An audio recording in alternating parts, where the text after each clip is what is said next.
នេះហើយគឺជាអ្វីដែលខ្ញុំរងចាំរយៈពេល1ឆ្នាំពី Samsung ទាំងអស់គ្នាគឺយើងទទួលបាន3គ្រឿងនេះមានទាំង Galaxy S26 26 Plus ជាមួយនឹង26 Ultra អូខេអញ្ចឹងអត់តមានលក់ទេបើចង់ pre-order ទាំងអស់គ្នាអាចដាក់ pre-order ជាមួយនឹងហាងគ្នាយើងបានអញ្ចឹងថ្ងៃនេះខ្ញុំនឹងមកធ្វើការ unboxing ឬក៏ high ប្រអប់មើលថារូបរាងរបស់គេមិនដែរមានអីប្លែកពីឆ្នាំមុនខ្លះ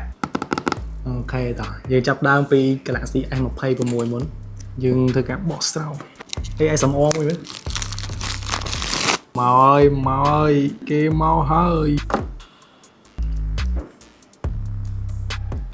ដូចធម្មតា S26 អូខេអានេះ S26 តោះចូលមកដល់មួយទៀតគឺ S26 Plus អានេះកូនកដា S26 Plus អានេះគេបកហើយអីអញ្ចឹងយើងមកចាំហាយសៀលម្ដងទៀត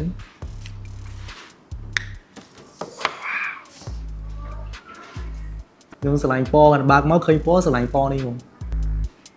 ខ្ញុំស្រាប់មកយើងបកសៀលនេះមួយអូខេតោះយើងចូលទៅកាន់មួយទៀតយើងទុកនេះសិនយើងចូលមកកាន់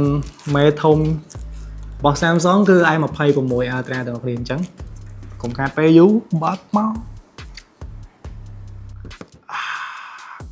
អានេះពណ៌ប្លែកជាពីរហ្នឹងខុសគ្នាមែនពណ៌ខុសគ្នានេះយើងកាត់ blue ហើយអានេះវាខ្មៅអូខេមើលមានអារម្មណ៍ថាវា design ថ្មីវាស្ដើងជាងមុនវា modern ជាងមុនស្អាតចាប់កាន់ទៅណែនដៃល្អអូខេយើងបាន unboxing 3 series នេះហើយទាំងអស់គ្នាហើយ